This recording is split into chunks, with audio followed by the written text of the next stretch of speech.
다음날 아침 나는 학교에 가기 바쁘게 교무실로 담임선생님을 찾아갔다. 그리고 별로 비겁한 짓을 하고 있다는 느낌 없이 윤병조의 일을 일러 바쳤고 그동안 내가 보고 들은 그 비슷한 사례들을 모조리 얘기했다. 서울에서 온 아이의 똑똑함을 여지없이 보여준 셈이었지만 담임선생님의 반응은 뜻밖이었다. 무슨 소리야? 너 분명히 알고 하는 말이야? 그렇게 묻는 담임선생님의 표정에서 내가 먼저 읽을 수 있었던 것은 귀찮음이었다. 나는 그게 안타까워 그때까지는 짐작일 뿐인 석대의 다른 잘못까지 늘어놓기 시작했다. 그러나 담임선생님은 귀담아 들으려고도 하지 않고 짜증난 목소리로 나를 쫓아냈다. 알았어, 돌아가. 내 이따가 알아보지.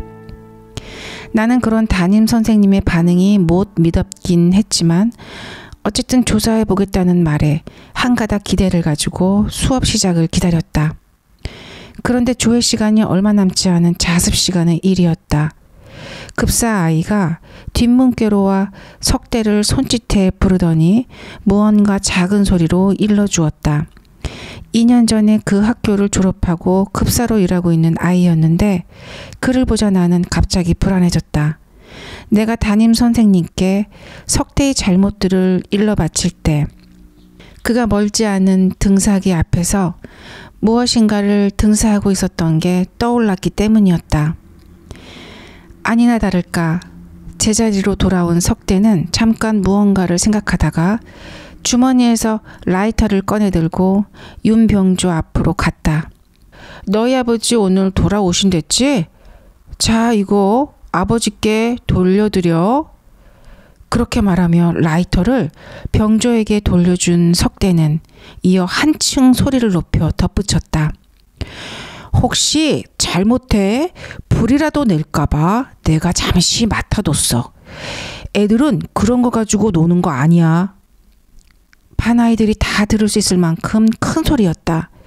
처음에는 어리둥절해하던 병조의 얼굴이 이내 활짝 펴졌다.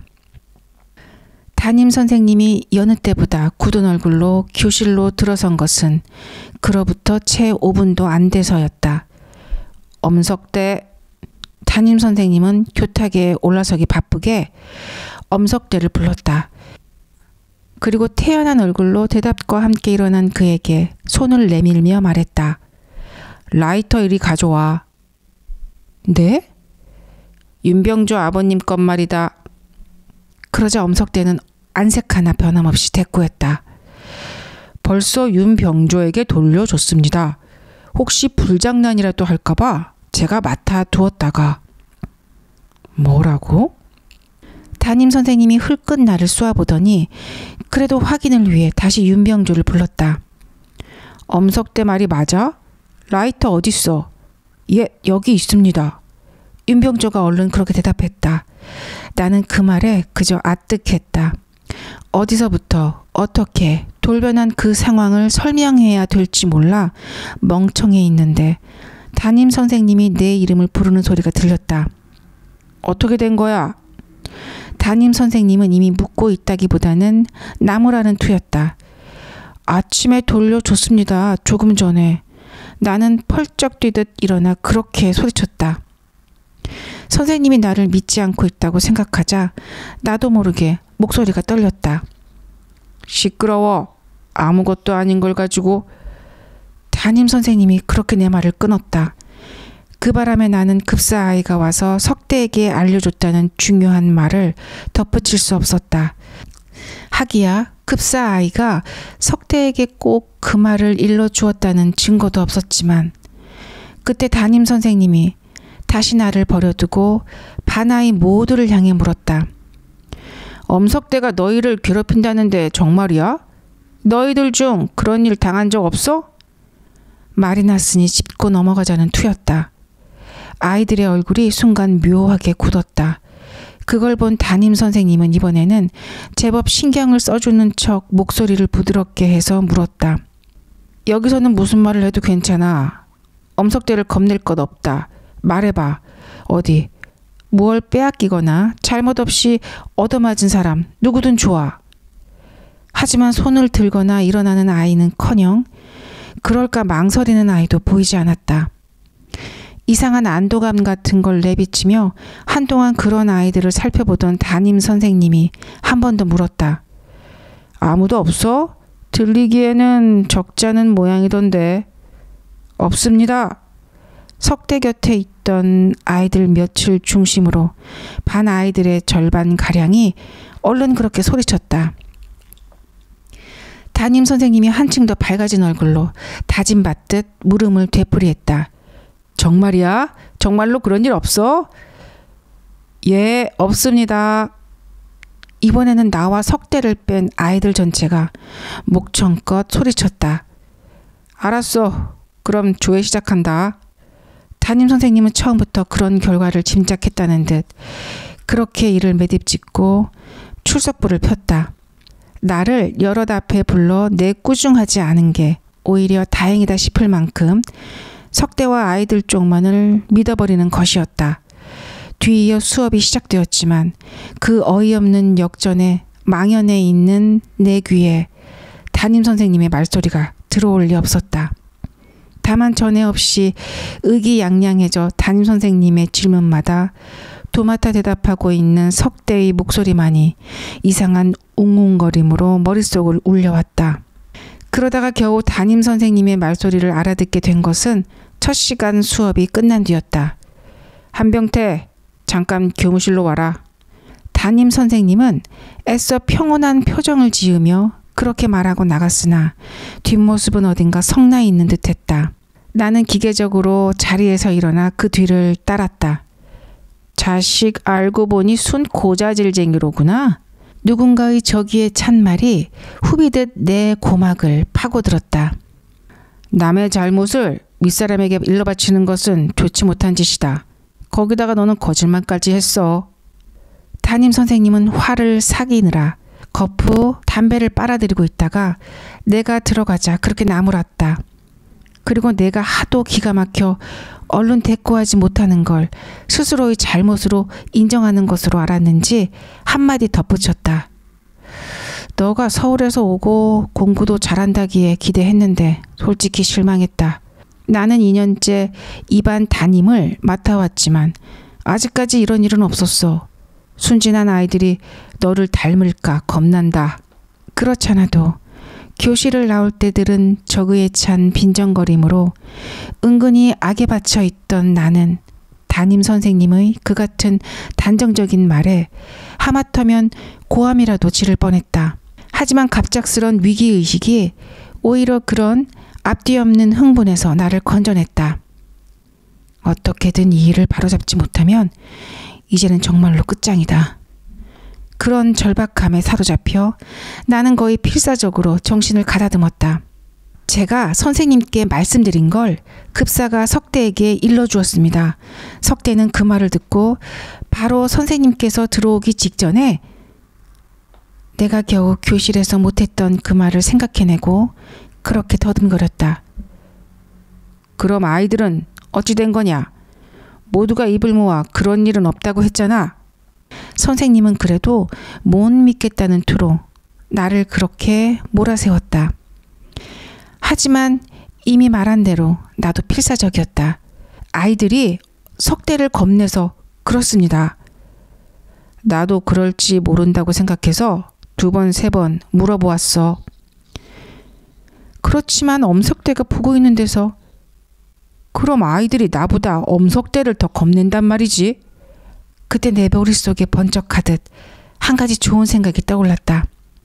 엄석대가 없는 곳에서 하나씩 불러 물어보시거나 자기 이름을 밝히지 말고 적어서 내게 해보십시오. 그러면 틀림없이 엄석대가 한 나쁜 일들이 쏟아져 나올 겁니다. 나는 확신에 차서 소리 지르듯 말했다. 곁에 있던 다른 선생님들이 이상하다는 눈길로 나와 담임 선생님을 흘끗흘끗 훔쳐보았다. 내가 확신에 차게 된 것은 서울에 있을 때 선생님들이 종종 그 방법을 써서 도저히 해결할 수 없는 문제들까지 해결하는 걸 보았기 때문이었다. 이를테면 언제 어디서 잃어버렸는지 모르는 물건까지 그 방법으로 찾아내곤 했다. 이제는 반 친구들 모두를 밀고자로 만들라는 뜻이군. 담임 선생님이 어이없다는 듯 곁의 선생님을 돌아보고 한숨 쉬듯 말했다. 곁의 선생님도 나를 흘겨보고 맞장구를 쳤다. 서울 선생들이 애들 상대로 못할 짓을 자주 했나 보네요. 세상에. 나는 내가 생각해낸 방법이 그렇게도 풀이될 수 있다는 것을 도무지 이해할 수 없었다. 그저 모두가 석대만을 편들고 있으며 그래서 내 말은 무엇이든 나쁘게만 받아들이고 있다는 게 속상하고 분하기 그지없었다. 갑자기 숨이 콱 막히고 걷잡을 수 없이 눈물이 쏟아졌다. 전혀 기대하진 않았지만 그 눈물이 의외의 효과를 냈다. 내가 갑자기 숨을 헉헉거리고 줄줄이 눈물만 쏟아내고 있자 담임 선생님이 약간 놀란 듯한 기색으로 그런 나를 올려다보았다. 그리고 한참 뒤 담배를 비벼 끄며 조용히 말했다. 좋아, 한병태. 내 말대로 다시 한번 해보자. 돌아가 있어. 드디어 어느 정도는 선생님도 문제의 심각성을 인식한 것 같은 표정이었다. 그래도 얕보이기는 싫어 내가 눈물 자국을 깨끗이 씻고 교실로 돌아가니 분위기가 이상했다. 아이들이 쿵쾅거리고 뛰어다닐 쉬는 시간인데도 교실 안은 연구 수업이라도 받고 있는 듯 조용했다. 그게 이상해 아이들이 눈길을 모으고 있는 교탁 쪽을 보니 거기 엄석대가 나와 서 있었다. 조금 전까지 무슨 얘기를 했는지 내가 들어서자 아이들을 보며 주먹만 높이 흔들어 보였다. 너희들 알았지? 꼭 그렇게 말하고 있는 것 같았다. 다음 시간에 담임 선생님은 아예 수업을 포기한 듯 시험지 크기의 백지만 한 뭉치 달랑 들고 교실로 들어왔다. 그리고 엄석대가 차렷 경례의 구령을 마치기 바쁘게 그를 불러 말했다. 반장은 교무실로 가봐. 거기 내 책상 위에 그려다 둔 학급 저축 실적 도표를 마저 그리도록. 다른 것은 다 해두었으니까 막대만 붉은색으로 그리면 돼. 엄석대가 나간 뒤 아이들에게 말하는 태도도 그전 시간과는 사뭇 달랐다. 이번 시간에 여러분과 처리할 것은 엄석대 문제인데 지난 시간에는 선생님이 묻는 방법이 잘못이 있었다. 이제 다시 묻는다. 여러분과 엄석대 사이에 아무런 문제가 없나? 단 이번에는 팔을 들고 일어나거나 큰 소리로 말할 필요는 없다. 이름도 적지 말고 여기 이 시험지에 여러분이 당한 일만 쓰면 된다. 선생님이 알기로는 여러분 중에 엄석대에게 죄 없이 얻어맞은 사람도 많고 학용품이나 돈을 뺏긴 사람도 많다. 아무리 작더라도 그런 일이 있으면 모두 여기에 써라. 이것은 무슨 고자질이나 뒤돌아서서 흉을 보는 것과는 다르다. 학급을 위해서 그리고 여러분들을 위해서 하는 일인 만큼 누구의 눈치도 볼 것 없고 의논하거나 간섭받아서도 안 된다. 모든 일은 이 선생님이 책임지고 여러분을 지켜주겠다. 그리고는 스스로 백지를 아이들에게 한 장 한 장 나누어주는 것이었다. 나는 그동안 그에게 품었던 야속함이나 원망이 눈 녹듯이 사라짐을 느꼈다. 그리고 이번에야 하는 기분으로 내가 아는 엄석대의 잘못을 모두 썼다. 그런데 여전히 알 수 없는 것은 아이들이었다. 한참 쓰다가 문득 주위를 둘러보니 열심히 쓰고 있는 것은 오직 나뿐이었다. 다른 아이들은 모두 서로서로를 흘금거릴 뿐 연필조차 잡고 있지 않았다. 오래지 않아 담임 선생님도 그 눈치를 알아차린 듯했다. 무언가를 잠시 생각하더니 아이들이 가지고 있는 마지막 굴레를 풀어주었다. 그들 틈에 섞여 있는 눈에 보이지 않는 석대편의 감시자들을 무력하게 만든 것이었는데 내가 보기에도 옳은 듯했다. 아마도 내가 또 잘못한 것 같다. 내가 알고 싶은 것은 엄석대 개인의 잘못이 아니다. 나는 우리 반 모두가 안고 있는 문제를 알고 싶은 뿐이다. 따라서 엄석대가 아니더라도 좋다. 누구든 무엇이든 잘못이 있는 사람은 모두 적어내도록. 친구의 잘못을 알고도 숨겨주는 사람은 잘못한 사람보다 더 나쁠 수 있다. 선생님이 다시 그렇게 말하자 이번에는 여기저기서 연필을 잡는 아이들이 생겨났다. 그걸 보니 나도 적이 마음이 놓였다. 이제는 그동안 감춰져 있던 석대의 나쁜 짓들이 모두 드러날 거야. 나는 그렇게 믿으며 그때껏 망설이던 짐작까지도 분명한 것인 양에서 석대의 죄상으로 백지의 나머지를 채워나갔다.